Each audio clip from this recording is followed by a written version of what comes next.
réalité structurelle. La question que je pose donc, c'est de savoir, nous, c'est-à-dire moi, les intervenants, je vais dire entre guillemets les Facebookers, si je puis m'inspirer ainsi, la question est de savoir ce que c'est qu'un indicateur. Ça, c'est la première question. Qu'est-ce qu'un indicateur selon vous? Qu'est-ce que j'entends par indicateur?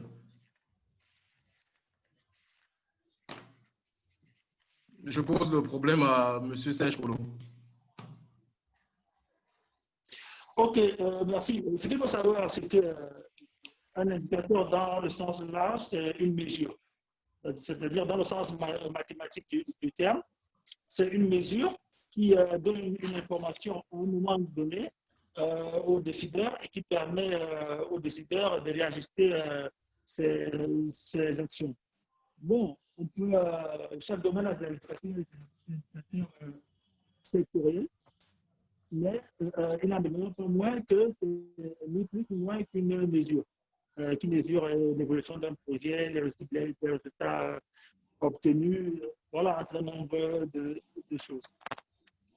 Voilà, je pense qu'on peut s'arrêter. Pour moi, je peux m'arrêter là. Si maintenant vous savez ce que c'est qu'une mesure, ça, c'est un indicateur, c'est pour moi ni plus ni moins qu'une mesure qui permet de rendre compte d'une situation à un moment donné. Serge dit que c'est une mesure. Alors, que dit M. Thierry? Oui, je dirais, je ne sais pas pour compléter, bon, pour le dire peut-être différemment, c'est une donnée statistique. Un indicateur, c'est d'abord une donnée chiffrée. C'est un élément de mesure, comme il a dit, qui permet de rendre compte d'une situation, qui permet, au-delà de rendre compte d'une situation, d'avoir un aperçu de l'évolution, je pourrais dire, d'une donnée, d'une réalité, je veux dire. Je préfère dire de rendre compte de l'évolution d'une réalité à un instant donné. Un indicateur, ça peut être une température, par exemple, peut être un indicateur de temps à un instant donné. Comme nous sommes dans le cadre des indicateurs économiques, on parlera certainement de tout ce qui est PIB, tout ce qui est indicateur de développement. Ça permet de rendre compte de l'état d'une situation à un instant donné, d'une situation économique, par exemple, à un instant donné, d'un état de l'évolution économique à un instant donné, parce qu'il faut toujours avoir un instant temps pour pouvoir dire, on était peut-être avant à ce moment, et l'indicateur cette année, s'il est de temps, ou ce mois, s'il est de temps, alors que le mois dernier, il est de temps, par exemple. Et après, on pourrait évaluer les taux d'évolution. Donc, je pense que c'est… Mais est-ce que cet indicateur nous permet de prendre des décisions? Est-ce que cet indicateur nous permet de prendre des décisions? C'est un outil d'aide à la décision. Il permet juste de… C'est un outil. C'est un outil, c'est un outil d'aide à la décision. C'est pour ça que c'est une donnée chiffrée. Par exemple, c'est également une donnée comparative. Comparative peut-être par un instant T-1, ou bien comparative à un autre, je veux dire, un autre environnement. Si on est dans le cadre d'un indicateur pays, ce sera un indicateur pour le Cameroun en comparatif peut-être à un autre pays. Là, on peut se situer pour savoir si on est moins bon par rapport à l'autre ou si on est meilleur par rapport à l'autre. Et là, ça aide à prendre une décision d'action. Ok, c'est donc un élément, vous avez dit que c'est un indicateur, c'est un élément comparatif. C'est-à-dire, par exemple, je prends le cas d'un pays vis-à-vis d'un autre pays, un élément comparatif, comme vous avez dit. Mais la question est également posée à monsieur Francis Zambou. Nous vous posions la question de savoir ce que c'est qu'un indicateur. Déjà, les deux intervenants, c'est-à-dire Thierry et Serge avaient répondu. Thierry et Serge, ils avaient tous les deux presque la même définition. Oui. C'est-à-dire, c'est un élément de décision, un élément décisionnel. Voilà. Et en tant que statisticien, vous qui êtes tous les jours avec les chiffres, comment est-ce que vous pouvez définir ce terme? D'accord. Je voudrais déjà dire que je fais miennes les définitions qui ont été données tout à l'heure. Peut-être moi, je voudrais insister sur un certain nombre de choses qui vont peut-être revenir dans notre débat. Donc, moi, je dirais que c'est une grandeur, une variable. Donc, quelque chose qui change. Donc, c'est une variable synthétique de référence qui rend compte du résultat de l'économie au cours d'une période donnée. Donc, je voudrais insister sur les termes synthétiques, référence, période donnée. Pourquoi j'insiste sur synthétique? Parce que pour l'imagerie populaire, pour l'imagerie populaire, on a souvent entendu des gens qui sont moins nantis en matière économique, des gens qui sont relativement moins initiés, s'interroger, s'étonner lorsqu'on donne un certain nombre de chiffres. Par exemple, lorsqu'on dit qu'on a un taux de croissance de temps, lorsqu'on dit qu'il y a une certaine santé économique, beaucoup de gens se posent la question et ils disent souvent dans la rue, nous, on ne voit rien, pour coller un peu à la réalité. Donc, il faudrait qu'on ne perde pas de vue que ce sont des indicateurs synthétiques, donc ils rendent compte non pas de la situation qu'on vit, nous, directement, non pas de la situation que nous, on observe dans notre environnement immédiat, mais c'est des données agrégées qui tiennent compte de l'ensemble. Donc, c'est donc des indicateurs synthétiques de référence. Référence, je reviens sur ce que Thierry a eu à dire tout à l'heure, c'est-à-dire ça permet de faire des comparaisons dans le temps et dans l'espace. Dans le temps, c'est pour voir les niveaux d'évolution d'un certain nombre de critères, d'un certain nombre justement d'indicateurs dans le temps et également de faire des comparaisons à l'échelle internationale entre les différents pays.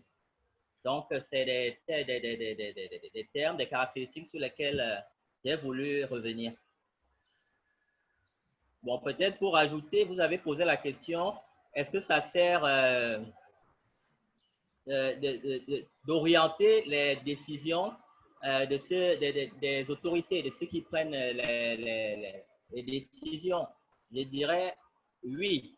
Lorsque l'on regarde tous les moyens qui sont déployés dans la plupart des pays aujourd'hui pour créer une comptabilité de référent, une comptabilité nationale fiable. Donc, toutes les politiques sont pilotées normalement à partir du calcul de ces agrégats, de ces indicateurs-là. Alors, merci beaucoup pour ces brillantes réponses. Je dirais dans ceci, au niveau des indicateurs, comme nous avons dit, nous parlons ici des indicateurs économiques. Alors, comme indicateur économique, surtout, c'est pour édifier les internautes et la personne que je suis. Moi, je vous avais défini indicateur, ça c'est vrai. Maintenant, on parle d'indicateurs économiques. Alors, quels sont les indicateurs économiques? Parce que là, nous allons analyser ce sujet mot par mot, afin que tout le monde puisse avoir la même compréhension. Parce que nous n'avons pas la même compréhension que vous, à l'heure actuelle. Mais je pense qu'à la fin, c'est-à-dire à la fin de ce débat, au terme de ce débat, nous devons avoir la même compréhension. Donc, je vais continuer en disant ceci. Indicateurs économiques. Qu'est-ce que c'est donc? Quels sont les indicateurs économiques sur lesquels on peut s'appuyer? Parce que vous avez dit ceci, vous avez dit qu'il y a des référents, l'indicateur permet de prendre des décisions, l'indicateur est un moyen de comparaison. Et alors, ici nous parlons d'indicateurs économiques. Quels sont les indicateurs économiques sur lesquels les États, par exemple, peuvent se baser? Ou quels sont les référents? Oui. Bon, moi, je dirais, oui. Ah, moi, okay. Je dirais que il y a une... Oui. C'est à moi la parole? Allez-y. Oui, allez-y. Oui, je dirais déjà qu'il y a une pléthore d'indicateurs. Il y a une pléthore depuis qu'on a commencé à parler d'indicateurs économiques jusqu'à aujourd'hui et on les actualise régulièrement. Mais quand on veut parler, par exemple, de classifier les puissances des nations, on commencera toujours par l'indicateur du PIB. D'abord, au début, après la Seconde Guerre mondiale, on parlait du PNB pour qualifier un peu le niveau de production. Le niveau de production, par exemple, des États, le produit national brut, et après qui est devenu le produit intérieur brut. Le produit intérieur brut qui dénombre à peu près le volume global de production avec valeur, le volume global de production d'un pays. Et c'est d'abord l'indicateur qui permet de ressortir la capacité de production maximale qu'un produit est capable de ressortir. Et là, on va classifier pour dire tel est à tel niveau, tel autre est à tel niveau. Maintenant, généralement, il y a eu une polémique qui est apparue plus tard que le PIB, par exemple, ne permettait pas de ressortir. Ça ressortait, par exemple, la richesse d'un pays, mais ne permettait pas de traduire le niveau de développement que l'on pouvait avoir au sein d'un pays. Par exemple, un pays comme le Cameroun, qui est un pays exportateur, par exemple, de matières premières, de pétrole. Le Cameroun est un pays agricole qui exporte, par exemple, du cacao, du café, du caoutchouc, de l'EVA, le coton, et un certain nombre de matières. Le Cameroun a un certain nombre de productions nationales. Je veux dire entreprises qui produisent au niveau national. Toutes ces productions qui ressortent, qui sont chiffrées et qu'on évalue en volume, vont constituer le produit intérieur brut, la richesse qui est créée au niveau du pays. Maintenant, la question qui va être posée, c'est de dire, est-ce que l'on produit suffisamment de richesse? Est-ce que ça va être traduit en termes de développement au niveau intérieur du pays? C'est à ce moment-là, il est apparu un certain nombre de disparités entre le volume de création de richesse d'un pays et le niveau de développement, ou bien le niveau de perception de développement au sein des habitants de ce pays et même au sein de l'environnement de ce pays.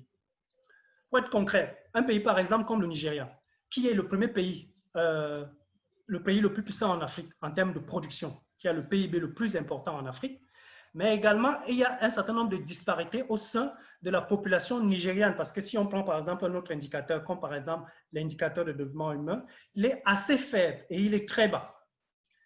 C'est valable un peu dans une moindre mesure pour le Cameroun, parce que, bon, pas pour le Cameroun, parce que nous également, nous avons un certain volume de production, mais également, nous n'avons pas un même niveau en termes, notre IDH, par exemple, notre indicateur de développement humain est meilleur que celui du Nigeria. Donc, on va donc dire, il est donc apparu cette contradiction au niveau des indicateurs, ou bien je dirais cette limite au niveau de l'indicateur de production, de création de richesse, pour dire un pays peut être puissant en termes de production de richesse, mais au niveau de l'impact, l'incidence que cette richesse-là a sur le niveau de richesse de chaque habitant, le niveau de développement, d'épanouissement de chaque habitant, il peut à un moment donné être relatif. C'est à ce moment-là où des économistes, et notamment le PNUD qui a validé ce questionnement-là en 90, a introduit de nouveaux indicateurs, notamment l'IDH, l'indicateur de développement humain, qui permettait donc maintenant de réinsister sur ces autres éléments qui ont beaucoup plus trait à l'épanouissement de l'homme, à l'épanouissement des habitants au niveau infrastructurel. Donc, on va donc dire l'indice de développement humain qui va être composé, par exemple, du revenu moyen par habitant, qui sera, par exemple, le PIB par habitant, et qui sera constitué également d'un indicateur de santé qui est lié, par exemple, au taux de longévité et qui sera également lié à l'indicateur sur le taux d'alphabétisation au niveau de l'éducation. Donc, on va donc permettre d'analyser, on va donc dire qu'un pays qui peut avoir un PIB fort, mais un IDH assez faible, ce pays-là n'a pas des indicateurs assez bons en termes de développement. Il va devoir travailler sur ces deux composants. Après, il y a d'autres indicateurs. Il y a d'autres indicateurs, par exemple, on va parler de l'indication, le taux d'inflation, ce sera pour mesurer, par exemple, la variabilité sur la richesse exportée et la richesse importée. Il y aura, par exemple, d'autres indicateurs comme le taux d'industrialisation pour mesurer, par exemple, la valeur, le niveau d'acquisition ou bien d'installation d'industrie au niveau du pays. Il y a des indicateurs, par exemple, sur le taux d'inflation, l'IPC. Donc, il y a une pléthore d'indicateurs. Maintenant, ça va dépendre de la variable que l'on veut mesurer ou bien du comportement de l'économie que l'on veut suivre. Donc, l'indicateur sera par rapport à ça. Donc, au moins déjà pour au moins balayer ces quelques indicateurs que j'ai cités, il y a une pléthore, mais tout dépend maintenant de la variable que l'on veut suivre.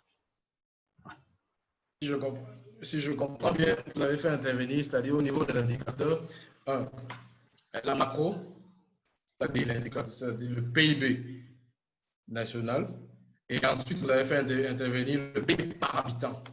Oui. C'est-à-dire la microéconomie, Oui. si je me suis bien résumé. Je vais donc passer la parole à M. Francis Zambo. Allô? Bien, à la question de savoir quels sont les indicateurs économiques. Bon, Thierry en a déjà suffisamment cité, mais Oui. peut-être qu'on peut faire une classification beaucoup plus poussée, parce que ce qu'il a cité, c'est surtout des indicateurs d'une comptabilité nationale de stock. Donc, pour les indicateurs qu'on déduit d'un ensemble de données qu'on observe dans un laps de temps relativement court. Et c'est la comptabilité nationale de stock qui est la comptabilité nationale classique, la plus répandue et qui fait donc intervenir des éléments tels que le produit intérieur brut, qui est une donnée, sinon le principal agrégat. Mais maintenant, du produit intérieur brut découle un ensemble d'autres indicateurs économiques à travers des soustractions ou des additions, comme par exemple le revenu national brut, la formation brute du capital fixe et beaucoup d'autres encore. Mais il faut dire que la problématique, puisque mon prédécesseur a commencé à en parler, il a un peu touché à la fiabilité de ces indicateurs-là et nous rentrons de plein pied dans le débat. Voilà, donc il faut dire que c'est un vieux débat, c'est-à-dire la pertinence de ces indicateurs-là, leur capacité à rendre fidèlement compte de ce qui se passe réellement sur le terrain, leur adéquation par rapport aux réalités structurelles.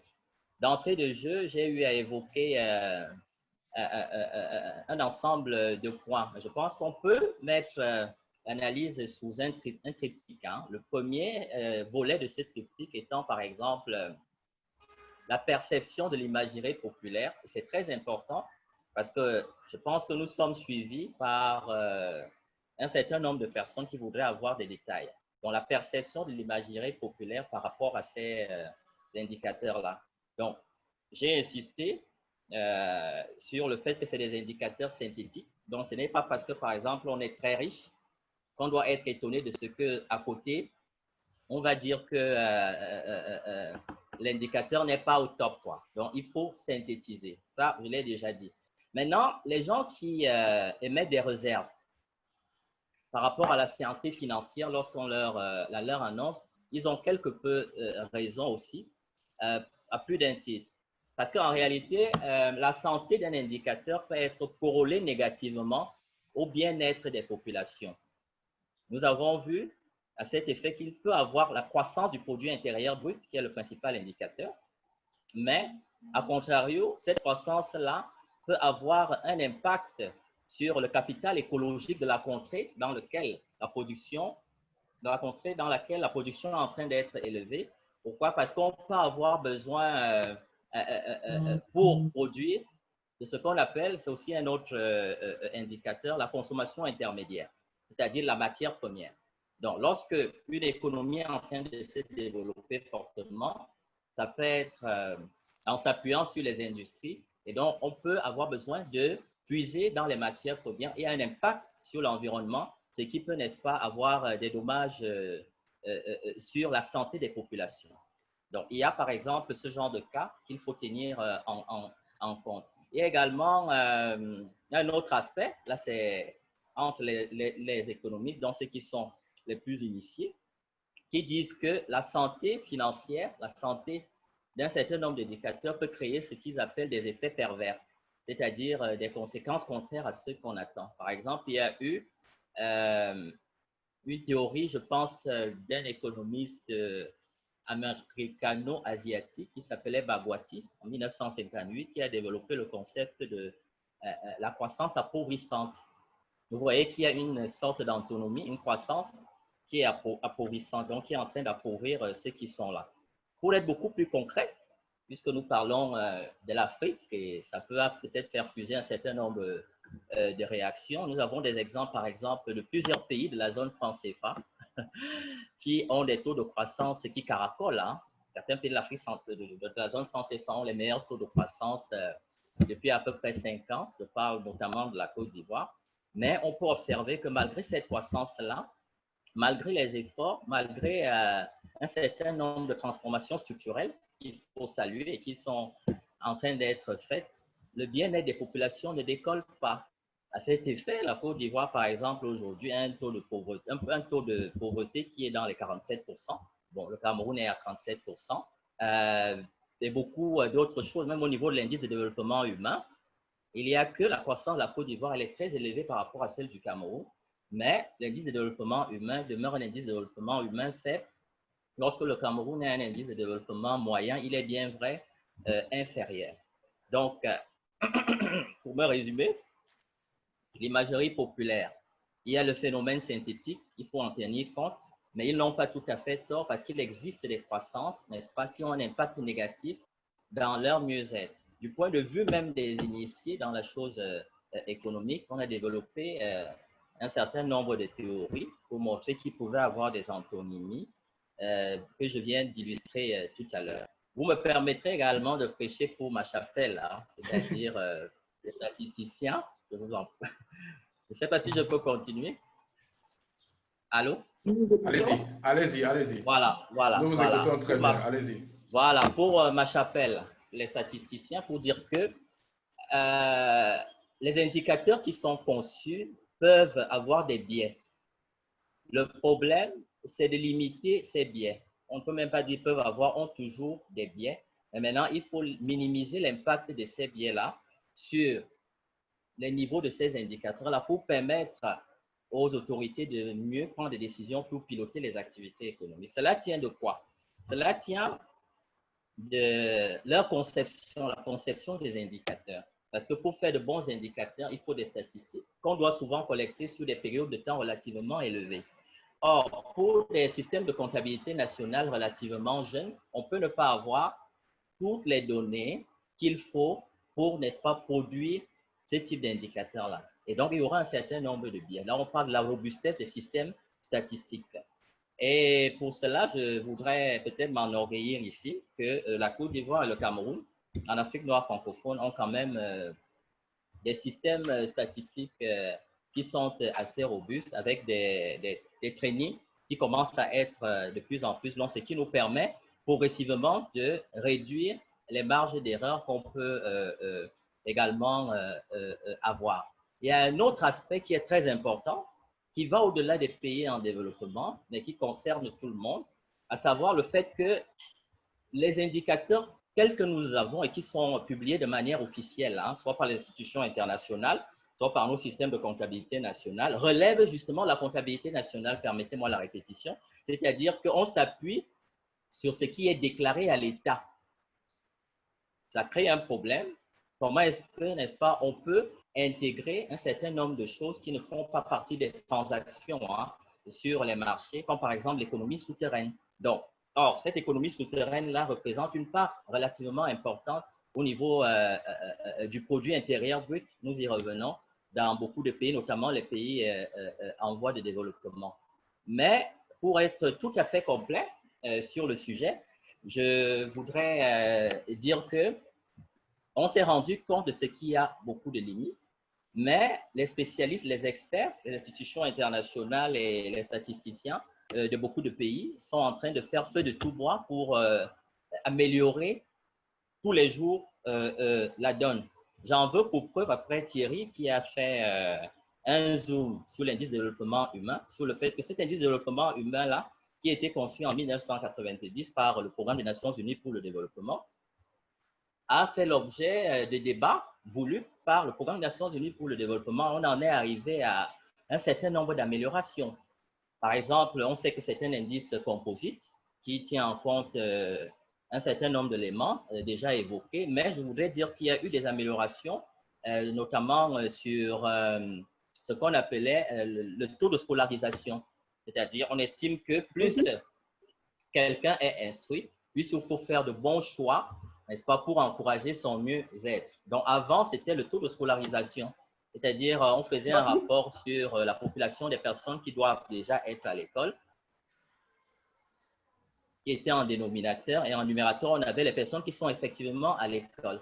Mais on a vu qu'il fallait l'améliorer. Cela ne traduisait pas dans les faits ce qu'on voulait, n'est-ce pas, avoir.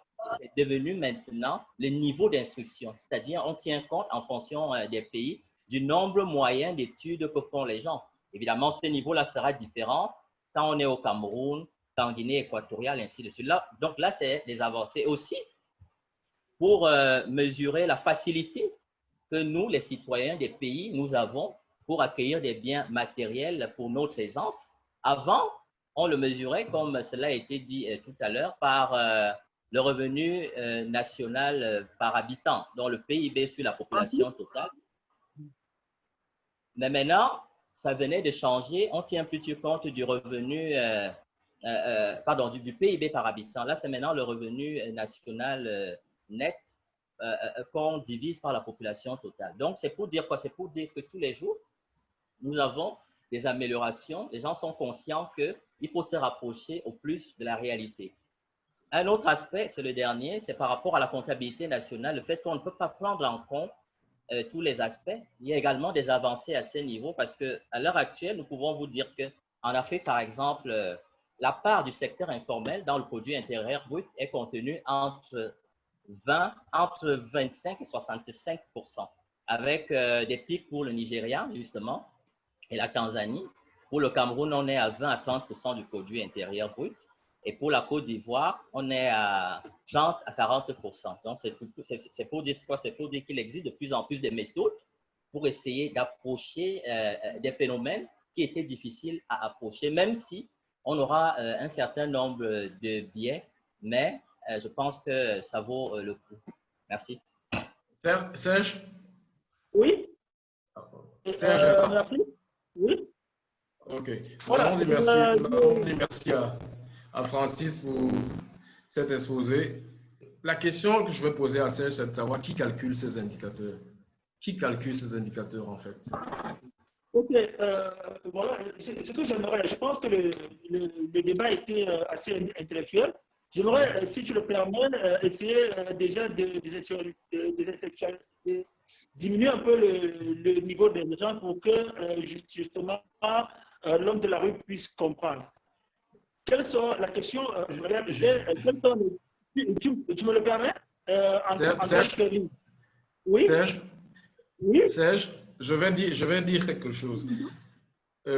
Pour que nous soyons plus audibles, il faudrait qu'on soit un peu plus simple dans nos propos.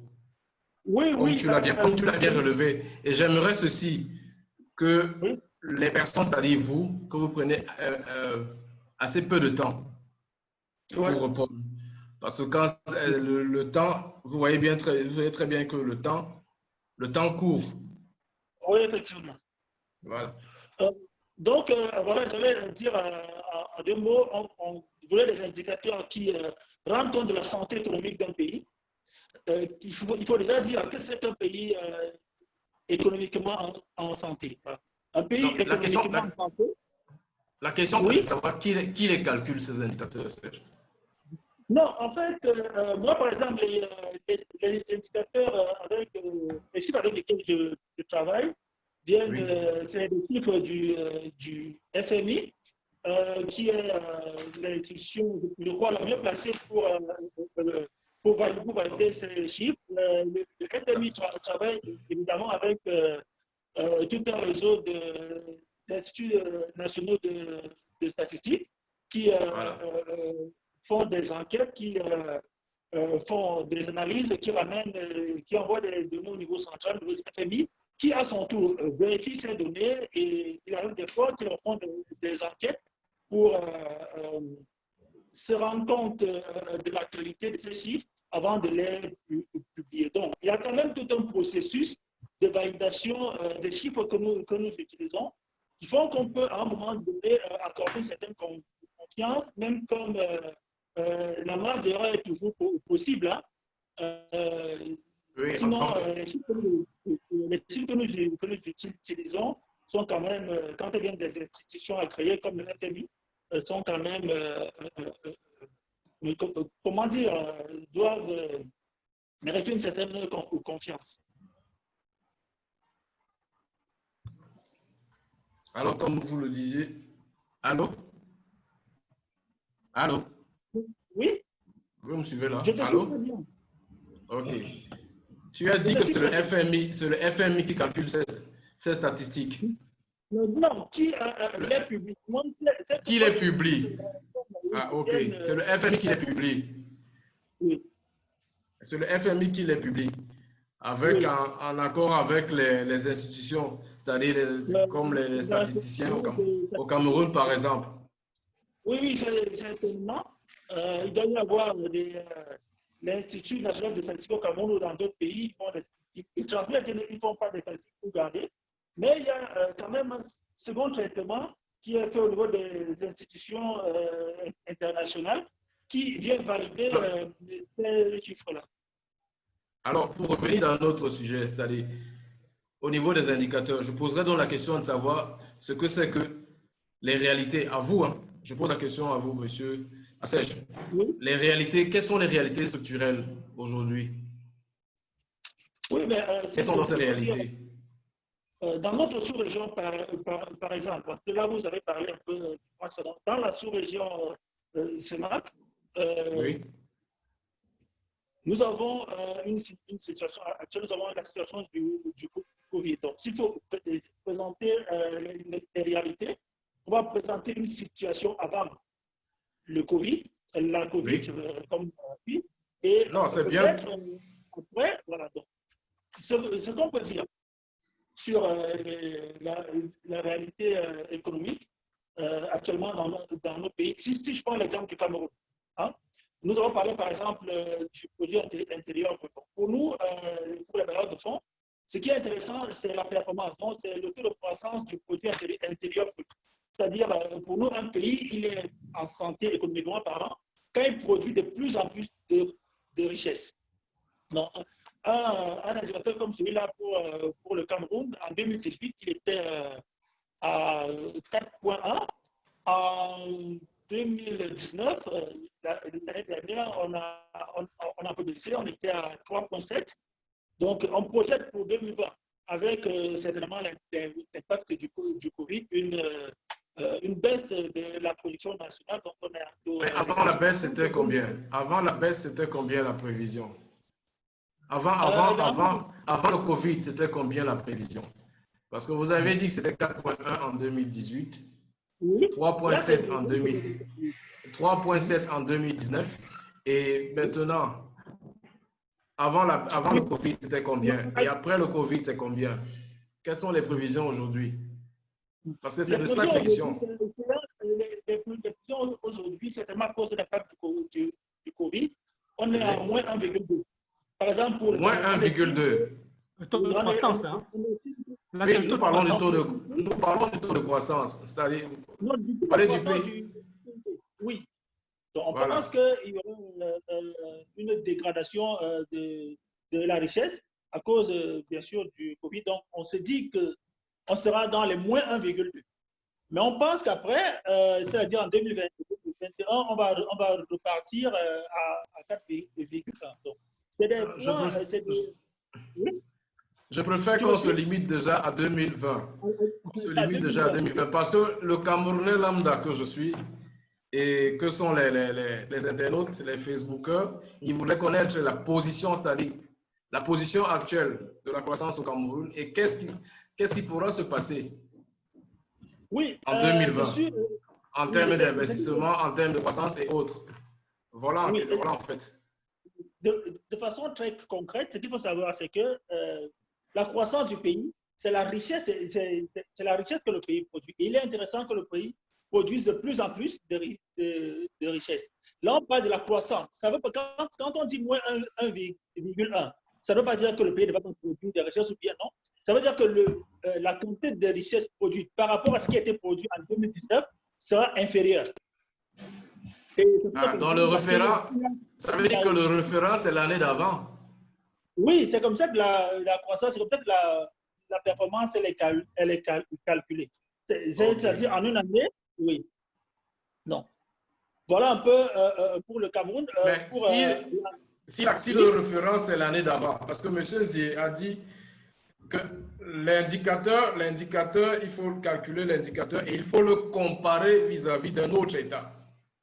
Parce que vous dites que le référent, c'est l'année d'avant. Et si le référent aujourd'hui, c'est-à-dire après, avec le Covid, est à moins, je dis n'importe quoi, moins 1, comme vous avez dit, moins 1,7, je ne sais pas. Moins 1,2.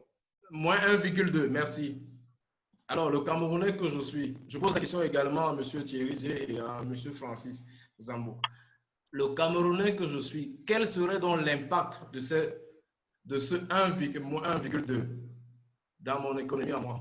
Parce que là, je me rappelle très bien, M. Thierry a fait intervenir ceci, deux aspects. Un, la macro, c'est-à-dire le PIB national, et la micro, le PIB par habitant. Sans toutefois noter les indices humains, les indices de tous ces indices dont on a parlé.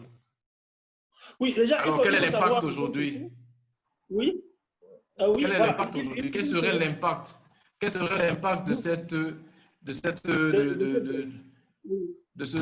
ce ratio-là? Oui, en fait, ce qu'il faut dire, c'est qu'il faut savoir à quoi ces indicateurs servent. Tu vois, par exemple, le produit, ces indicateurs qui ont été cités, par exemple, on parle du produit intérieur brut, c'est un indicateur qui permet de crédibiliser, par exemple, l'État par rapport à ses bailleurs de fonds. Je prends, selon ma vision, si vous avez un produit intérieur brut qui est au rouge, vous attirez moins de fonds. Tu me suis? Je te suis très bien. Je te suis très bien. Par exemple, un produit intérieur, une croissance qui est négative, vous attirez moins de fonds. Donc, c'est moins d'argent investi dans l'économie locale, c'est moins d'emplois qui sont créés et c'est moins d'argent dans le panier de la ménagère. Mais il se passe que l'impact n'est souvent pas spontané. Donc, ce qui est très important là maintenant, c'est le panier de la ménagère.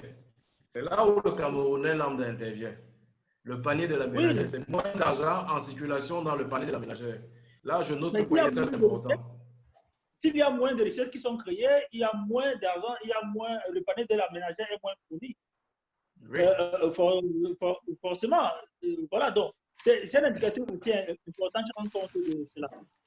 Bien sûr, certainement, un indicateur comme celui-là va donner l'occasion aux décideurs de réajuster les politiques pour que le panier de la ménagère ne ressente pas vraiment cette impact. Mais toujours est-il qu'il y a moins de richesses, il y a moins de richesses à partager. Donc, il est évident qu'il y aura cet impact. Bon, maintenant, qu'est-ce qu'il faut faire? C'est ça ta question?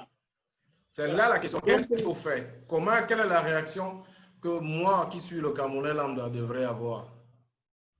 Non, mais déjà, il faut penser, c'est naturel. Pendant un temps, on va aller vers l'économie de la subsistance. Ça veut dire les dépenses dans le luxe vont diminuer. Les gens vont prendre leur argent pour investir dans ce qui est vital et puis dans ce qui est prioritaire. Ça crée évidemment ça peut créer évidemment une certaine récession. Et c'est là où, là, c'est les individus, mais c'est là où l'État doit, à son tour, injecter de l'argent dans l'économie pour faire tourner la machine. Comment l'État va injecter de l'argent? Comment? Oui, mais il y a des décisions qui ont déjà été prises, notamment au niveau de la BEAC, ça a été publié, il y a 500 milliards, il y a des facilités qui sont faites pour que les banques aient des liquidités et qu'ils puissent prêter. Voilà, donc il y a un certain nombre de facilités que les États dans une communauté, comme notre communauté, avec la Banque centrale, ils peuvent prendre pour que l'argent coûte moins cher, pour que l'argent soit disponible pour relancer la machine. C'est une vision, hein, c'est-à-dire on peut faire autrement, mais en réalité, c'est ce qui est plus supportable pour les économies précaires et encore fragiles. Donc, l'idée, c'est quoi? C'est que nous qui sommes des individus, qu'on dépense moins, qu'on contrôle plus nos dépenses et que le décideur injecte plus d'argent. Le décideur, à son niveau, a déjà pris cette décision-là d'injecter plus d'argent. On parle de 500 milliards qui seront injectés dans les économies de la sous-région. Ça, c'est la BA qui publie. Maintenant, il faudrait que le Camerounais lambda soit conscient de cela et qu'il ne rentre pas dans les produits de luxe.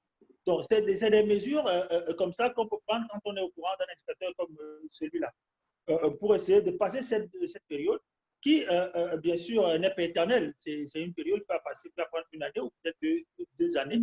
Et puis, l'économie sera relancée. Il ne faut pas oublier que nos pays ont quand même une réserve de développement qui est énorme.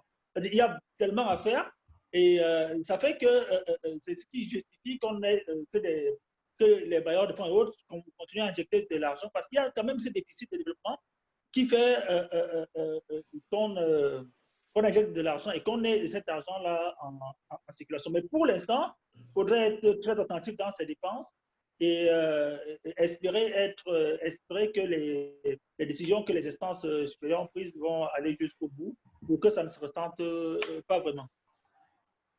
Alors, ça veut dire que notre pays, le Cameroun, est encore attractif. Bon, Allô? Allô? Allô? Je Oui? posais la question de savoir si notre pays, à vous entendre, je posais la question de savoir si notre pays est encore attractif.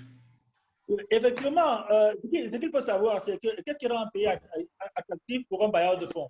C'est les richesses qui sont créées, c'est la maîtrise de l'inflation, c'est par exemple la dette publique par rapport au PIB. Notre pays n'a pas atteint les limites par rapport à son endettement, donc le pays il est attractif. La baisse du PIB, elle est conjoncturelle, c'est une situation. Donc, et puis, par rapport à l'inflation, elle est relativement maîtrisée. Donc, nos pays restent très attractifs. Et puis, cette baisse conjoncturelle du PIB, ce n'est pas un problème camerounais, c'est un peu partout dans le monde entier au vu du Covid. Donc, nos pays sont tout à fait attractifs. Il faudrait juste que le Camerounais lambda soit conscient de cela et qu'il contrôle davantage l'utilisation de ce qu'il a comme argent. Voilà, juste le temps que la machine reparte. Moi, je suis optimiste. Je pense que ça va redécoller après le Covid et peut-être davantage d'ailleurs. Bon, avec cette croissance-là, la question, j'aimerais savoir si c'est possible ou qu'une PME ait vraiment accès à ces prêts-là. C'est-à-dire ces 500 milliards qui sont injectés, qui seront redistribués dans la zone CEMAC. Est-ce que les PME auront aussi droit à cette manne financière? Oui, mais évidemment, les PME sont comment dire, les premières entreprises visées parce que la PME, c'est l'économie locale. C'est-à-dire, elle produit localement, elle consomme localement. Donc, les PME sont effectivement visées. Les critères d'accès au crédit n'ont pas changé. Il peut y avoir des facilités, mais les critères n'ont pas changé. Il faut être une entreprise sérieuse qui tient une comptabilité claire, qui est performante et compétitive. Performante, c'est-à-dire qui tient le coup, qui répète ses résultats. Compétitive, c'est-à-dire qui fournit des services de qualité au prix abordable par rapport aux autres entreprises de la concurrence. Donc, quand une PME peut assurer sa comptabilité, quand elle peut être performante, c'est-à-dire répéter les bons résultats et fournir des services de qualité à des coûts abordables, voilà, elle peut très bien avoir accès à ce financement si, auprès de sa banque. Ces 500 milliards, ce n'est pas pour garder, c'est pour redistribuer aux banques. C'est la liquidité des banques qui, elles, prêtent aux PME. Ça veut dire que les PME sont des clients des banques commerciales qui existaient sur la place, mais la Banque centrale a décidé, peut-être si on avait l'occasion, je voudrais partager la décision, a décidé de mettre à leur disposition cette facilité financière afin d'apporter des justement dans l'économie en prévision de cette baisse de la production intérieure brute. Donc, je pense que les personnes qui sont, les instances qui prennent des décisions sont tout à fait au courant de ces indicateurs et ils ont pris les mesures qu'il faut donner. Il ne faut pas s'alarmer. Il faut aller auprès de son banquier, c'est une PME qui va justement, si elle a déjà reçu cet argent, qui va le prêter avec des taux, on parle de facilité, c'est plutôt des taux un peu plus intéressants que par le passé. Je vais donc poser la question à M. Thierry. Je vais poser la question de savoir qui valide. La question La question de savoir qui valide et vérifie les indicateurs, ces indicateurs de performance économique. Bon, je dirais que il y a déjà, comme Serge déjà l'a dit, pour enchérir, dire aussi qu'il y a plusieurs types d'indicateurs. Il y a des indicateurs, par exemple, comme le PIB. Certaines informations seront consolidées par les instituts statistiques et validées aussi, comme il a dit, peut-être par les institutions internationales comme le FMI. Après, on aura d'autres indicateurs. Les indicateurs comme l'IDH, par exemple, ce sont des indicateurs du PNUD, les indicateurs liés au développement. C'est le PNUD, par exemple, qui publie les indices de développement humain annuellement. Après, il y aura d'autres indicateurs, par exemple, qui seront publiés régulièrement par les instituts statistiques, comme les indicateurs comme l'indicateur sur le taux d'inflation pour la consommation. Généralement, je crois que l'INS publie ces indicateurs mensuellement. Il y aura après d'autres indicateurs, par exemple, sur le taux de... les indicateurs sur les taux directeurs. Les taux directeurs sont les banques centrales qui publient les indicateurs sur les taux directeurs. Donc, il y a une pléthore d'indicateurs. Mais moi, je voulais revenir aussi, si tu permets, sur une question aussi que tu nous as posée à tous. Déjà, la question sur les problématiques structurelles. Et là, je renchéris aussi sur quelque chose que Francis a dit sur la problématique de la croissance. Comme Serge disait, c'est important que l'on fasse de la croissance. C'est important que l'on ait un niveau de richesse maximale, c'est-à-dire qu'on ait une production importante, qu'on ait un PIB important. Moi, je milite pour ça, déjà d'ailleurs. Et puis, Francis l'a dit aussi, il est revenu sur le cas de la Côte d'Ivoire. La Côte d'Ivoire qui a un PIB assez important, de l'ordre de... bon, je pense que je n'ai pas l'état du PIB, mais son budget est à 8 milliards, dont le PIB est nettement au-dessus du nôtre. Il est à 43, le PIB est à 43 milliards de dollars. Hein, voilà, 43 milliards de dollars. Voilà, Cameroun, voilà, 38 milliards. Nous, on est à 38 milliards, voilà. Donc, ils sont bien loin devant nous. Nous, on est bien en dessous. C'est vrai aussi que la problématique, donc, c'est de dire, comme je disais au départ, est-ce que cet indicateur du PIB traduit, certes, le pays est riche, mais est-ce que ça traduit le bien-être au niveau de la population? C'est vrai, on va dire non. Mais en même temps, je veux dire, c'est toujours bien de savoir que, c'est toujours bien même pour un individu de savoir qu'il a beaucoup d'argent dans son compte en banque ou bien qu'il a beaucoup d'argent dans son portefeuille. Même s'il est endetté, même si, par exemple, à la fin du mois, il a perçu son salaire, même s'il a des crédits à la maison, c'est toujours bien pour lui de savoir qu'il a beaucoup d'argent. Quand on a, j'aime à le dire, on peut redistribuer quelque chose que l'on a. On ne peut pas redistribuer ce que l'on n'a pas. Donc ça, c'était d'abord un élément de dire, certes, c'est pas tout de faire le PIB, c'est pas tout d'avoir de la richesse, mais c'est déjà un premier pas, c'est bien déjà de l'avoir. Ce qui nous freine, par exemple, au Cameroun aujourd'hui, c'est que, certes, on a distribué quand même, quand on regarde notre IDH, il n'est pas le plus bon parce qu'il y a des pays devant nous comme le Gabon ou le Congo, mais quand même, par rapport à notre population, on a un indice de développement humain qui n'est pas très mauvais. Mais si on avait plus de richesse, on aurait des possibilités de distribuer un peu plus au niveau des infrastructures, au niveau du bien-être social, au niveau de l'éducation, au niveau de la santé. Et ça s'est fait ressentir avec la crise de Covid-19. Ça s'est fait ressentir comment on a eu des difficultés dès le début de la crise avec l'état des hôpitaux. Bien, ça n'explique pas tout, mais au moins, ça peut également être un élément qui peut expliquer ça. Deuxième chose aussi que je voulais dire, c'était au niveau des difficultés structurelles. Francis est revenu là-dessus pour dire qu'on a des difficultés, par exemple, à comptabiliser tout le monde au niveau de l'indice, par exemple, le PIB. Il y a beaucoup de fonctions, beaucoup de salariés, par exemple, qui ne peuvent pas être comptabilisés. On fait juste des estimations. Je prendrais, par exemple, des benchmarks. Ceux qui sont purement dans les benchmarks, par exemple, je ne sais même pas si on peut comptabiliser les benchmarks, par exemple, dans le PIB. Après, maintenant, même au niveau de l'indice de développement humain, moi, je suis toujours étonné chaque fois où j'entends les déclarations du chef de l'État où on dit qu'on a créé 500 000 emplois. Je suis toujours étonné de me demander ces emplois sont créés, sont comptabilisés dans quelle filière?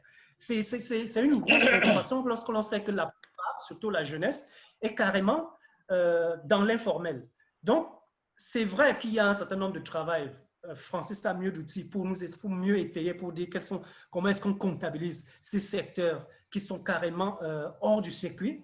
Je préfère même encore ceux qui sont dans la sauvette, ceux qui sont dans les marchés, parce qu'au moins, eux, ils sont restreints à un système d'impôt libératoire. Donc, on peut dire qu'ils sont au moins tracés.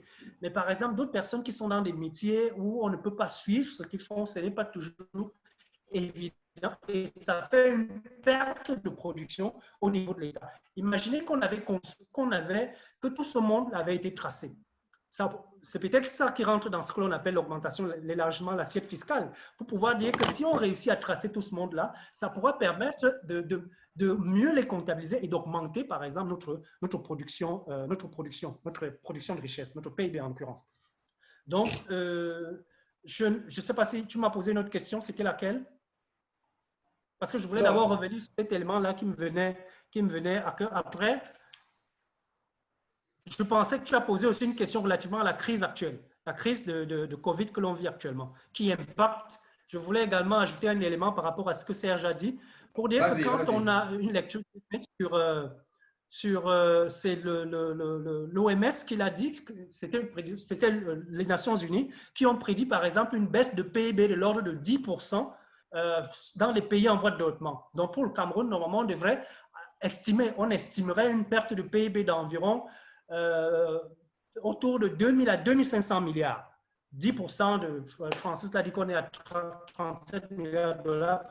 De 2 à 2500 milliards de francs CFA, par exemple, de perte de PIB que l'on devait avoir, par exemple, cette année. Maintenant, et même le ministre des Finances, quand même, qui avait dit dernièrement qu'on prévoyait déjà une perte de 800 milliards de recettes fiscales liées peut-être à la baisse des cours mondiaux du baril de pétrole. Et vous avez bien vu le réajustement budgétaire. Dernièrement, on a fait une baisse du budget de 500 milliards pour essayer de réajuster le budget. Donc, pour dire, comment est-ce que ça se ressent? Non, mais au moins, c'est une réaction. Ça, c'est au moins déjà, je veux dire que c'était, en fait, quand une crise comme celle-là... Il faut bien aussi que la réaction... La question, c'est de savoir, est-ce que cette baisse, est-ce qu'elle est réaliste? Bon, disons que la baisse, il faut savoir d'abord qu'est-ce qu'on a baissé. Ce qui s'est passé, en fait, c'est que l'on a effectué un réajustement budgétaire. C'est-à-dire, par exemple, que c'est comme, par exemple, une personne qui est employée, subitement, d'une manière inattendue, elle perd son emploi. Et quand cette personne perd son emploi, ce qui va se passer, c'est qu'à la suite de la perte de son emploi, si elle avait fait des prévisions, par exemple, sur les 6 mois qui arrivaient, elle va réajuster ses prévisions de dépenses. Elle va peut-être dire, j'avais un logement qui me coûtait peut-être à la fin du mois 100 000 francs. Je vais peut-être déménager, prendre un logement qui va me coûter plutôt 50 000. Elle va peut-être dire, j'avais prévu peut-être faire un investissement. Je vais peut-être annuler cet investissement parce qu'il n'est plus prioritaire, parce que je n'ai plus cette prévision d'entrée d'argent que j'avais prévue. C'est ce ce qu'on a fait dans la correction budgétaire. Il y a un certain nombre de dépenses qu'on a dû annuler. Nous avons compris ce qu'ils ont fait. Nous avons compris ce qui s'est passé au niveau du réajustement, comme vous le dites si bien, du budget. La question, c'est de savoir, est-ce que c'est suffisant? Les 500 milliards, est-ce que c'est suffisant? C'est ça la question. Je vais poser la question à Francis. Francis? Ok, je laisse Francis d'abord répondre. Ok. Bien, vous savez, on peut toujours poser la question de savoir si c'est suffisant. Mais moi, je voudrais déjà dire, comme il a dit, c'est une réaction et m'attarder un peu sur le process camerounais pour prendre des décisions concernant le COVID-19. Je voudrais dire que beaucoup de décisions qui ont été prises se sont appuyées sur une étude justement de l'Institut national de la statistique. Parce que beaucoup de personnes ont critiqué la lenteur de notre gouvernement à prendre des décisions, mais il y a eu une étude qui a été commandée par les autorités. On attendait les résultats pour que l'État puisse agir de manière ciblée pour résoudre un certain nombre de problèmes ou alors anticiper sur d'autres cas. Cela dit, s'il y a eu une baisse de 400 à 500 milliards de francs CFA, la décision n'a pas été prise ex nihilo. Donc, il y a un certain nombre d'éléments sur lesquels les autorités, il y a des experts qui se sont prononcés sur la question. Peut-être que ce n'était pas seulement 500 milliards, peut-être d'autres ont demandé d'aller un peu plus loin, mais nous, on fait souvent abstraction de quelque chose, c'est que les décisions qui sont prises le sont sous certaines contraintes. En fait, nous cherchons un optimum. Nous cherchons un optimum. Donc, nous n'avons pas peut-être tous les éléments en main, mais la décision n'a pas été prise ex nihilo. Il s'agit d'un ensemble d'arbitrages qui ont été faits en tenant compte de ce que les techniciens ont eu à dire, en tenant compte peut-être de l'image du pays vis-à-vis de l'extérieur, en tenant compte d'un certain nombre de paramètres. Donc, je voulais le dire. Maintenant, je voudrais également revenir sur une question que Thierry a posée tout à l'heure, c'est-à-dire comment est-ce qu'on fait pour approcher un certain nombre de productions qui ne sont pas déclarées, par exemple au niveau de l'économie souterraine, au niveau de l'économie informelle. Donc, il y a effectivement des outils statistiques qui de plus en plus gagnent en robustesse. On a par exemple des modèles qu'on a conçus à cet effet pour déduire, qui ont justement pour facteur expliquer les incidences du secteur informel. Là, on déduit. Il y a par exemple des sondages qu'on fait, c'est-à-dire on choisit des sociétés qui sont représentatives ou je ne sais pas. Ensuite, maintenant, on tire un certain nombre de conclusions qu'on extrapole sur la population totale. Maintenant, il y a également des valeurs approximatives proxy. On peut par exemple voir la consommation d'électricité, et ainsi de suite. Donc, ça, c'est des techniques qu'on fait pour approcher ce genre de phénomène-là. Je voulais aussi revenir sur le panier de la ménagère, puisque le modérateur insiste beaucoup là-dessus et à juste titre par rapport au Covid-19, c'est qu'il y a déjà eu des coupes budgétaires. Qui dit coupe budgétaire? Certainement, il pourrait y avoir des réajustements au niveau des investissements publics. Il pourrait y avoir des ajustements au niveau du budget de fonctionnement de l'État. Et tout ceci implique quoi? Tout ceci implique les prestataires. Il y aura un impact au niveau des prestataires et donc des ménages au niveau des familles. Mais il y a un ensemble de réactions, un ensemble de mesures que l'État a eu à prendre, soit à travers le régulateur, au niveau de l'autorité monétaire, bon, au niveau de la Banque centrale. On a parlé d'un certain nombre de mesures d'assouplissement qui vont contribuer à injecter certaines sommes dans l'économie nationale et qui vont faire en sorte que ces fonds-là arrivent au niveau des banques pour réinjecter dans les systèmes économiques. Bref, l'État devra donc se comporter en une personne morale pour revoir au niveau de sa stratégie des investissements, quels sont les investissements qui peuvent attendre, quels sont qui ne sont pas prioritaires, au niveau du budget de fonctionnement, des fonctionnaires et des autres corps de l'État. On va également voir, mais cela m'amène aussi à rentrer de plein pied dans notre discussion pour dire que il y a au niveau des indicateurs même, il y a des institutions de renom, même qui n'arrivent pas à s'entendre. Je vais parler sur le contrôle de Thierry. On en a discuté un peu avant au niveau des notes que donnent, par exemple, certaines institutions comme Moody's et, je pense, Standard & Poor's. Bon, j'ai vu qu'une de ces institutions, la Standard & Poor's, avait justement abaissé la note du Cameroun, alors que l'autre l'avait maintenue. Vous voyez que même jusqu'à ce niveau-là, il existe un certain nombre de débats pour les indicateurs, pour leur fiabilité. Et comme je fais également toujours une comparaison dans l'espace, j'ai vu que la note, par exemple, de la Côte d'Ivoire, j'aime parler de la Côte d'Ivoire parce que c'est un peu notre alter ego au niveau de la zone UEMOA. Voilà, la note avait augmenté. Mais maintenant, par curiosité, je suis allé pour, n'est-ce pas, disséquer ce qui se trouve à l'intérieur. C'est-à-dire, il y a effectivement, pour noter, il y a des critères conjoncturels, Covid-19 oblige, et également des critères qui sont structurels. Donc, le gap qu'il y avait, par exemple, entre la notation du Cameroun et de la Côte d'Ivoire, c'était surtout plus des critères de conjoncture qui sont liés aux guerres qu'il y a dans le Mozo et qui sont liés à ce qu'ils ont appelé le fait que le Cameroun est peut-être en bout de cycle s'agissant du régime en place. Mais maintenant, au niveau des critères structurels, ils ont parlé du déficit budgétaire. J'ai vu là que ce qui est prévu pour le Cameroun était mieux, par exemple, que ce qui était prévu pour la Côte d'Ivoire.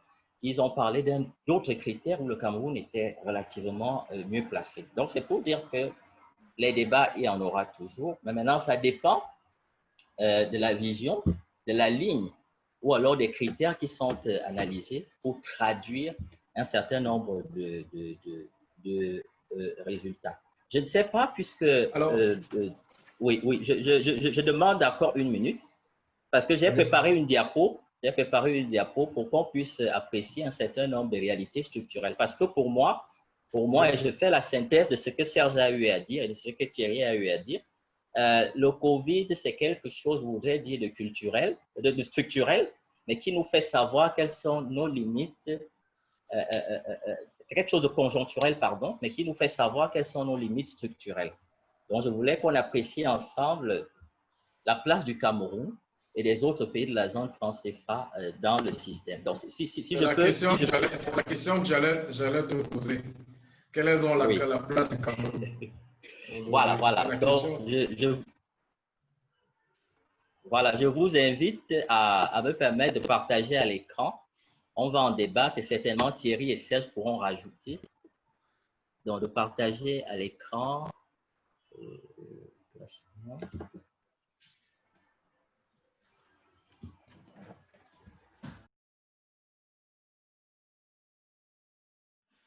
Voilà, je ne sais pas si je suis à l'écran déjà.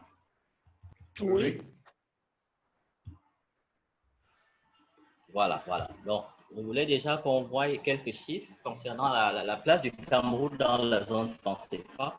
Il faut dire que c'est l'une des deux plus grandes économies de la zone franc CFA qui a eu, pour l'année de référence, je pense, c'est 2018, pour produit intérieur brut global, zone CEMAC et zone UEMOA, de 218 milliards de francs CFA. Alors, quelle est la place du Cameroun? Le Cameroun, avec ce qu'on a dit tout à l'heure, occupe la deuxième place, talonne dans la Côte d'Ivoire qui est à 20% de cette distribution-là, alors que le Cameroun se trouve à 18%. Donc, nous sommes suivis par le Sénégal, le Mali et puis le Gabon. Donc, c'est déjà pour dire que le Cameroun, c'est quand même l'un des mastodontes en Afrique noire francophone. Bien, il serait également très intéressant, je voulais également qu'on analyse la position du Cameroun dans la zone CEMAC. Et j'ai également fait un zoom par rapport à la zone UEMOA. Donc là, c'est pour dire que là, c'est les données de la Banque mondiale. Le PIB du Cameroun représente encore 41%. 41% du PIB de la zone CEMAC. C'est un premier, sans la Guinée équatoriale, 14%. De l'autre côté, à l'UEMOA, nous avons la Côte d'Ivoire qui est à 35%, suivie par le Sénégal à 19%. Mais pour relativiser mes propos, il faut quand même qu'on note que les places de ces deux pays-là sont en train, n'est-ce pas, de chuter par rapport à leur prépondérance dans les deux sous-régions. Parce qu'il me souvient qu'à un moment, le Cameroun était à un peu plus de 50% des économies de la zone. Mais petit à petit, il y a la poussée d'autres pays, notamment chez nous, la Guinée équatoriale qui a fait une poussée remarquable, le Tchad également qui a quand même fait une poussée au point de se retrouver au même niveau que le Congo. La Côte d'Ivoire pâtit un peu également de l'éveil du Sénégal.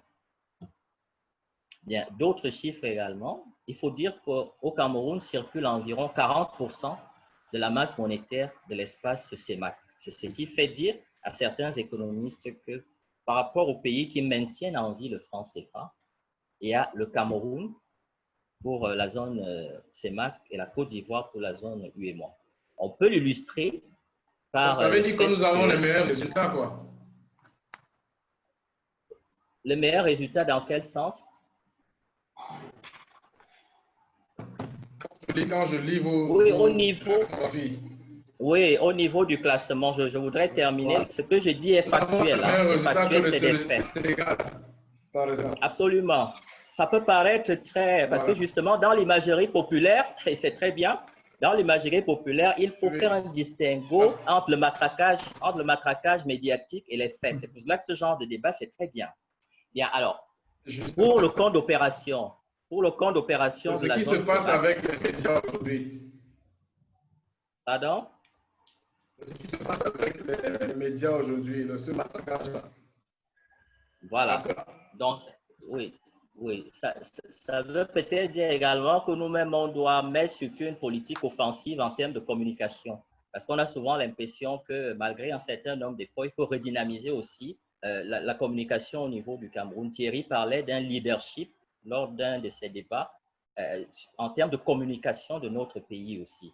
Donc, si vous me permettez, je voudrais revenir sur le compte d'opération, donc là où nous déposons un certain nombre de nos réserves de change pour assurer la convertibilité du franc CFA, les zones CEMAC. Bref, le fait que, comme l'a dit Serge, il faut que tout le monde nous écoute, le fait que je peux très facilement échanger les francs CFA contre les euros et le fait que notre pays peut, de manière facile, n'est-ce pas, financer ces importations des biens, des services, d'un certain nombre d'équipements depuis l'extérieur. Donc, il faut dire que c'est un compte de solidarité dont tous les pays déposent 50% de toutes leurs ventes de l'extérieur au niveau du Trésor français. Est-ce que c'est bien ou mauvais? Là, c'est un autre débat.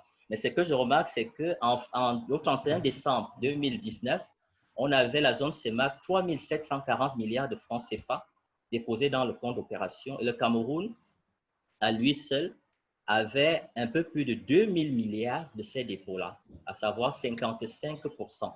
Je voudrais qu'on apprécie que le Gabon est deuxième, mais la Guinée équatoriale a un solde qui est négatif à l'heure actuelle. Donc, c'est pour montrer également le rôle central que le Cameroun joue pour la stabilité même du franc CFA, pour qu'on continue à dire que, voilà, pour qu'on continue à dire qu'un euro égale à 655,957 francs CFA. Il y a les réserves de change qui rentrent en compte. Bien. Un autre aspect, c'est au niveau de la qualité de vie. Parce qu'on peut avoir une croissance qui est bonne, alors que la qualité de vie est dégradée. Donc, il faut également que les décisions qui sont prises pour insuffler la croissance tiennent compte du relèvement du niveau de vie, du bien-être des populations. Et à ce titre, je voudrais dire qu'en Afrique, le Cameroun occupe la 21e place en termes d'indice de développement humain. Comme vous pouvez le voir sur le slide, le Cameroun a un indice de développement humain moyen. Ce qui est aussi très intéressant, c'est quand on vient pour le tableau de droite, dans la zone franc CFA, on voit que le Cameroun, le Gabon occupe la première place, suivi du Congo, ensuite la Guinée équatoriale, et puis immédiatement, nous avons le Cameroun qui dévance le Bénin, la Côte d'Ivoire, le Sénégal et le reste. Il faut dire que la Côte d'Ivoire occupe, je pense, la 31e place, donc 10 places derrière le Cameroun. C'est également des données qu'il faut avoir, pas pour s'enorgueillir, parce que la 21e place, peut-être pour le potentiel que nous avons, il faut aller de l'avant, mais il faut déjà quand même apprécier ce qui est fait par rapport aux pays qui ont à peu près le même profil que nous. Mais nous pouvons bien évidemment aller de l'avant. Bon, maintenant au niveau des taux de pauvreté, là également c'est une curiosité. Nous avons les taux de pauvreté dans la zone franc CFA, le Gabon qui est à 16,3%, le Cameroun à 37,5%, le Congo 40%, la Côte d'Ivoire 46,5%, Sénégal 46,7%, Guinée équatoriale, c'est très surprenant, 70% de la population. Maintenant, des facteurs quand même qui nous font défaut, et ça me permet de parler un peu du document stratégique pour la croissance et l'emploi. Donc, l'un des leviers est la promotion des partenariats publics-privés. Et justement, pour que ces partenariats publics-privés-là, par rapport à un certain nombre de projets qui ont été édités, il faut dire que la Côte d'Ivoire le fait déjà mieux que nous par rapport à ce type de partenariat-là qui servent de plus en plus à financer un certain nombre de projets structurants. C'est vrai que pour le Cameroun, j'ai vu qu'il y aura également l'un des plus grands projets structurants d'Afrique centrale concernant l'électricité avec la compagnie d'électricité de France. Je suis en train d'oublier les termes. Bon, c'est également un partenariat public-privé. Mais il faut que ceci soit généralisé, même aux plus petites échelles. Et là, nous avons dans le classement de Doing Business, qui voit un peu comment est-ce que ça se passe en termes de climat des affaires dans un pays pour certainement attirer les investisseurs, les investissements, les IDE, les IDE, justement. Et là, le Cameroun n'occupe pas une très, très bonne place. Je pense que nous sommes 31e ou 39e, autant pour moi, en Afrique, contre un pays comme la Côte d'Ivoire, qui se trouve, je pense, à la 13e place en Afrique, avec un bond surprenant qu'ils ont eu à faire au cours des 5 dernières années. Donc là également, il faudrait qu'on améliore un certain nombre de choses chez nous pour attirer les investisseurs. Cela passe par la communication. Cela passe également pour la révision d'un certain nombre de codes, codes des impôts, codes des investissements. Ou alors, parce que j'ai pu parcourir certains d'entre eux, mais il faut mettre de manière effective, et c'est, Dieu merci, c'est fait, peut-être de manière progressive et pas avec le pas de temps qu'on souhaiterait. Donc, j'ai voulu partager ceci avec vous, avec ceux qui sont en train de nous écouter. Je voudrais peut-être que Thierry ou Serge puissent compléter ou alors émettre un certain nombre de réserves ou de recommandations, comme aussi la course. Merci. Merci beaucoup pour ces infographies chiffrées. Je pense que Serge pourra nous dire quelque chose. Oui, bien sûr. Donc,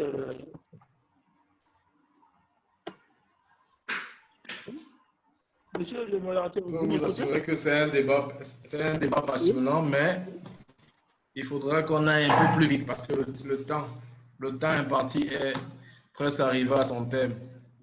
Donc, Serge, oui, il faudra faire un peu plus vite, s'il vous plaît. Ce que j'aimerais dire, déjà, François fait du bon travail, c'est-à-dire il a résumé un peu la situation. Maintenant, il y a des aspects où on peut plus ou moins être d'accord. Mais là, c'est plutôt au niveau de l'interprétation de certains résultats. Je vais commencer par la fin. Sur la capacité du Cameroun, la capacité à en tirer des partenaires privés. Oui, bon, oui. le partenariat public-privé peut aussi avoir des effets pervers. Donc, le fait d'avoir beaucoup d'argent d'un partenaire privé, qu'on ne maîtrise toujours pas, peut présenter une façade avec des infrastructures qui sont là, mais qui seront, quoi qu'on dise, exploitées ou surexploitées par le partenaire privé, qui, lui, doit rentabiliser, qui a des objectifs financiers, qui doit absolument rentabiliser l'argent qu'il a emprunté. Donc, en fin de compte, ça peut devenir des investissements qui créent plutôt de la pauvreté à long terme que d'enrichir le pays. Donc, sur le point des investissements, c'est toujours bien d'avoir une partie même pour l'État, peut-être avec ses périodes de fonds, mais pour des investissements particuliers, c'est-à-dire pour l'énergie où il faut des gros investissements, pour par exemple le ferroviaire où il faut de très gros investissements, on peut recourir aux partenaires publics-privés. L'idée pour un développement sain, ce n'est pas forcément de généraliser les partenariats publics-privés parce que ça a un coût et il faut des capacités pour suivre et maîtriser les partenaires privés qui n'ont pas les mêmes objectifs que les États parce que l'objectif de l'État, c'est le bien-être des citoyens, ce n'est pas forcément l'objectif du partenaire privé et qui n'ont non plus les mêmes objectifs que les bailleurs de fonds traditionnels, c'est-à-dire les institutions qui sont là pour le développement du pays. Donc, c'est peut-être un mal pour un bien, seulement on ne peut pas, bon, ça c'est un avis, on ne peut pas généraliser les partenariats publics-privés, bien que c'est très attractif, ça paraît très, très beau, mais il faut peut-être voir à long terme dans l'exploitation de ces ressources-là. Donc, en dehors de ce petit bémol, je pense que Thierry a fait du très bon travail. Ça rend, je dirais, fidèlement compte un peu de la situation dans laquelle nous sommes. Vous constatez qu'il y a des points positifs, qu'il y a des points négatifs, et que certains de ces points négatifs ne sont pas, peuvent être considérés comme des points qui nous protègent contre une certaine perte de souveraineté. Donc, à un moment donné, c'est bien, il faut améliorer tous ces indicateurs-là, mais il faut rester très vigilant par rapport aux gens qu'on reçoit chez nous, surtout qu'il y a actuellement beaucoup de fonds qui sont blanchis les gens ils peuvent arriver pour investir dans le partenariat public. Il faut savoir l'origine des fonds, il faut lutter contre le blanchiment. Dans ce domaine, quand il faut prendre des fonds, il faut toujours être prudent. Il vaut mieux traiter avec des partenaires traditionnels que de s'ouvrir à tous les partenaires publics, tous les partenaires privés qui peuvent venir. C'est nécessaire, mais avec prudence. C'est ce que j'aimerais dire.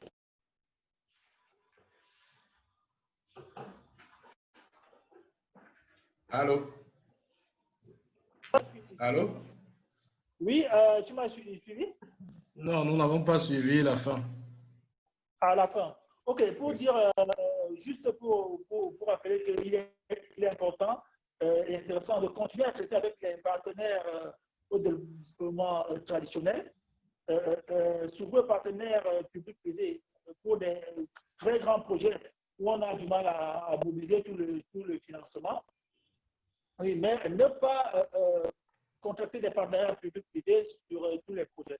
C'est un domaine qui est un peu nouveau, qui est compris. Il faut rester prudent sur certains partenariats publics-privés qui peuvent se présenter. Donc, je disais, le dernier critère où le Cameroun est mal doté peut être mal pour un bien.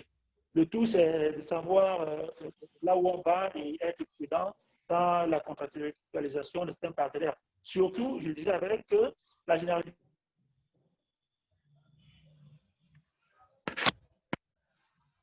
Allô? Allô? C'est bon? C'est bon? Oui, c'est très bon. Ça va. Merci. Allô? Oui? Oui. Monsieur Thierry a quelque chose à dire. Je pense qu'on arrive déjà à la fin de... Je crois que Francis veut dire un dernier truc là. Francis, tu as la parole, mais nous arrivons déjà à la fin. Francis, tu me suis? Son microphone est désactivé. Bien, allô? Oui, Francis. Allô? Oui, voilà, je voulais revenir sur un certain nombre de réserves que Serge venait de mettre. Je voudrais dire qu'il prêche en terrain conquis. Quand j'ai dit généraliser, c'est lorsque nous regardons aujourd'hui la proportion de l'implication des partenaires privés, de préférence les nationaux, dans un certain nombre de projets, ce n'est pas encore assez élevé. Donc, quand je dis généraliser, c'est également augmenter leur part dans ce type de financement pour soutenir les projets. Et puis, je voudrais ajouter, sous le contrôle de Serge aussi, c'est qu'il faut bien que nous ayons des investissements publics, mais que nous ayons également des investissements privés. Parce que nous avons un certain nombre d'objectifs, un certain horizon, mais vous savez que je n'ai pas envie peut-être de dire que l'investissement public, je n'ai pas envie de dire que c'est limité dans le temps, mais c'est les investissements privés, c'est les secteurs privés qui, à long terme, tirent la croissance. Or, le fait de les introduire de manière progressive pour un certain nombre d'investissements, c'est déjà ça, c'est déjà, n'est-ce pas, favoriser ce type de politique-là. Parce qu'au niveau d'un certain nombre de critères pour atteindre l'émergence, tel que vu par les institutions internationales, il faut atteindre un certain niveau d'investissement public qui précède souvent l'investissement privé, un certain nombre justement un certain niveau d'investissement privé. Et ce n'est que à travers, par exemple, ce genre d'action qu'on peut, n'est-ce pas, encourager les investissements privés également. Maintenant, vous avez mis d'autres réserves par rapport au blanchiment, ainsi de suite. Soit nos pays, le Cameroun, nous avons mis en place un certain nombre d'organismes chargés de veiller au respect de la provenance des fonds. Et on a vu récemment qu'il y a eu une réforme sur l'échange. La réforme d'échange dans la zone CEMAC, c'est pour prendre en compte ce genre de défis qui sont de plus en plus importants. Donc, je suis d'avis avec vous. Il faut peut-être aller avec un certain nombre de pincettes, mais il faut favoriser ce type d'investissement et peut-être ce moyen-là, il est le bienvenu compte tenu des objectifs atteints. Il peut avoir recours, avoir recours au rapport de la NIF. Voilà, il faut avoir au rapport de l'année. Voilà. Alors, le dernier exercice, c'est le résumé. Nous avons, comme je vous le disais, comme je vous le disais, nous arrivons à la fin. Donc, j'aimerais que chacun de vous puisse résumer en 1 minute. Oui, mais moi, je n'ai pas intervenu. Je dois aussi donner ma réaction par rapport au slide. Non, les autres vont résumer en 1 minute. Et toi,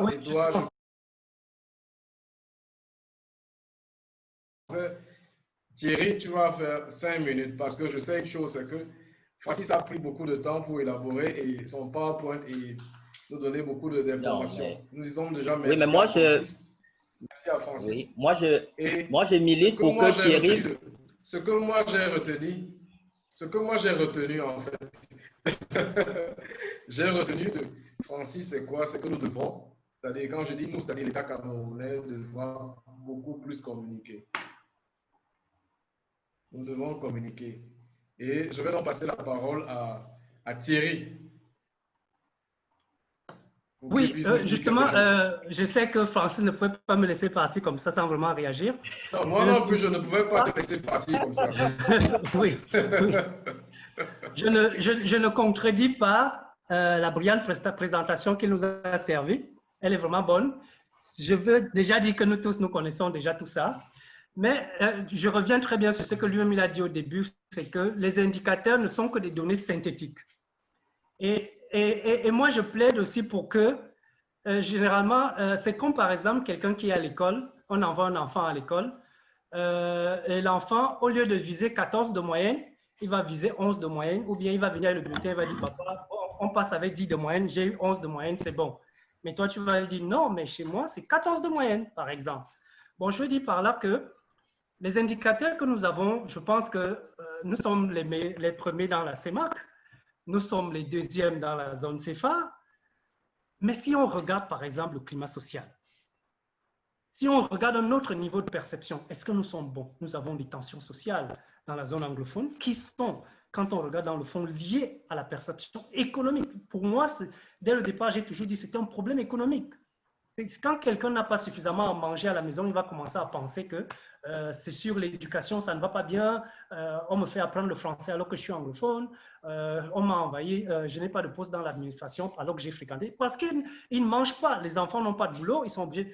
Bon, une façon de dire qu'il faut peut-être également regarder un autre angle de perception. Quand une situation ne va pas bien, on ne va pas rester seulement sur les indicateurs traditionnels. Je dirais que des indicateurs pour faire plaisir aux institutions internationales qui, par exemple, nous accompagnent, comme le FMI, qui va nous donner des ajustements structurels de temps en temps. Le PNUD va nous faire des dons, les bilatéraux et les multilatéraux qui utilisent ces indicateurs aussi, qui ont défini ces indicateurs qui s'adaptent mieux à leur écosystème, à leur environnement, qui décrivent mieux leur écosystème et leur environnement. Et chez nous, moi, je te pose une question. Moi, je te pose une question. Oui. Quand tu parles du social, je prends donc le cas, par exemple, du Rwanda. Oui. Où en est le Rwanda aujourd'hui? Où était le Rwanda? Bon, je dirais avant le génocide? Quand on analyse le Rwanda... Tu fais allusion... Oui. Quand on analyse le Rwanda, il faut toujours intégrer que, question PIB, le Rwanda a un PIB très bas. Donc, le Rwanda a encore du chemin à faire. Le Rwanda a certes de la croissance. Le Rwanda a un indice de développement humain qui est assez intéressant. Bon, peut-être moins que le nôtre, mais il progresse. Mais le Rwanda a encore du chemin. Mais il est présenté le Rwanda est présenté comme une référence en Afrique. En termes d'innovation, en termes de leadership, en termes de croissance, oui. Donc ça veut dire qu'au Cameroun, on a besoin de leadership. Non, je dis d'abord que je vais y arriver, mais permets-moi de progresser. Permets-moi de progresser. Je veux pas, ça, c'est quand je vais chuter. Je vais chuter sur ces questions-là. Mais je voulais d'abord progresser en disant que la première étape pour moi, je pense que pour moi, l'indicateur déjà de départ, c'est le PIB. C'est-à-dire le maximum de richesse que l'on peut produire. Parce que comme je dis, si on n'a pas d'argent dans le porte-monnaie, on ne peut rien distribuer. Mais à partir du moment où on a de l'argent, on peut déjà optimiser le volet de la distribution. Prenons un cas par exemple comme la Côte d'Ivoire. La Côte d'Ivoire a un PIB, comme on l'a dit, de plus de 40 milliards de dollars. Mais la Côte d'Ivoire, parmi ce PIB-là, il y a 35% de ce PIB qui est détenu par les entreprises de l'Union européenne, et notamment françaises. Ça veut dire qu'en fin d'année, lorsque la somme d'argent a été créée, il y a 35% de cet argent qui rentre en Europe. Ça veut dire que c'est un écosystème assez volatile et on n'a plus suffisamment d'argent pour redistribuer dans les différents secteurs économiques. Par contre, en tenant compte d'un certain nombre de critères macroéconomiques, la Côte d'Ivoire est un bon risque. C'est pour ça qu'elle va lever facilement de l'argent pour pouvoir soutenir des projets d'investissement dans son écosystème. Et elle a des assez bonnes relations avec ses partenaires économiques, les bilatéraux et les multilatéraux. Maintenant, pour notre cas, par exemple, nous avons, comme Francis l'a dit, on a un certain nombre de crises sociales. On a une crise sociale dans les régions anglophones. On a une crise de sécurité dans le Nord. Notre critère risque devient assez important, qui fait en sorte que des investisseurs ont certaines réticences à nous accorder un certain nombre d'appuis, que ce soit bilatéraux ou bien multilatéraux. Ça, c'est un fait. Maintenant, après, il va se poser aussi un problème de redistribution. Comment on redistribue? C'est vrai que si on s'appuie maintenant sur les indicateurs traditionnels, comme Francis l'a évoqué, on va se dire que la redistribution est bonne puisqu'on a un bon investissement en développement humain. Mais quand on va analyser la redistribution, si on regarde par exemple l'emploi, combien d'emplois sont créés? Je prends un exemple pour que ceux qui nous écoutent le comprennent plus simplement. Je prends un exemple de programme qui a été lancé en 2016, le programme triennal spécial jeune.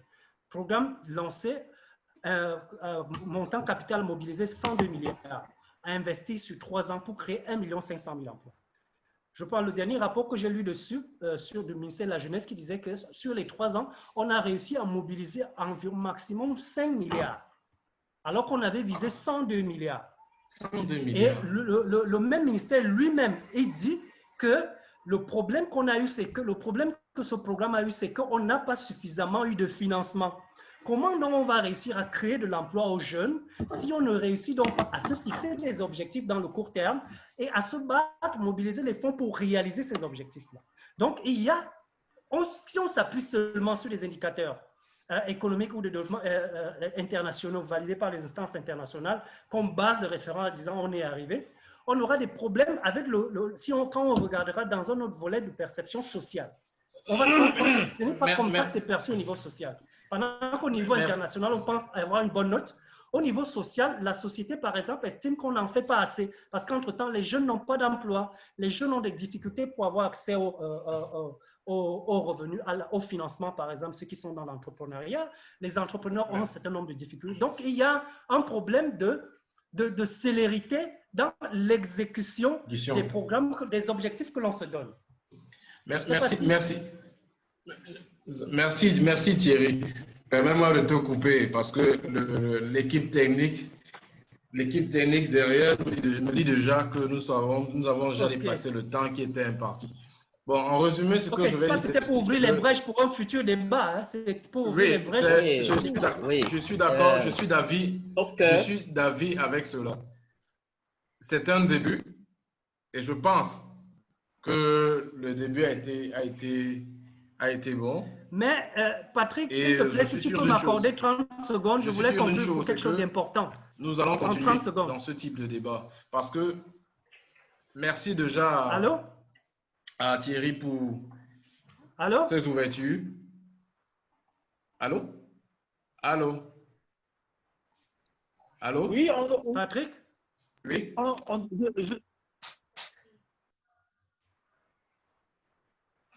Bon, moi, je voulais intervenir. Non, Francis, on ne peut plus intervenir. Désolé, on ne peut plus intervenir parce que le temps est déjà... Là, c'est des déclarations à charge contre moi que Thierry venait de faire. Non, justement, c'est pour cela que je dis ceci. On reviendra parce que le technicien me dit d'arrêter déjà. Allô? Alors, je vais dire aux internautes, je vais dire aux Facebookers, je vais dire à tous ceux qui nous ont suivis, merci, c'est un début pour nous, c'est un exercice très édifiant, ça a été édifiant pour nous-mêmes et je pense aussi pour vous. Nous nous excusons aussi pour la qualité et nous savons une chose, c'est que nous allons continuer dans cette démarche, peut-être dans une semaine, dans 2 semaines, mais nous allons communiquer. Ce que je retiens également, de ce topic, de cet exercice, c'est quoi? C'est que le Cameroun doit beaucoup communiquer. Parce que si nous sommes premiers dans la zone CEMAC et nous sommes deuxième dans la sous-région UMOA, alors ça veut dire que les médias et autres personnes nous donnent de fausses informations.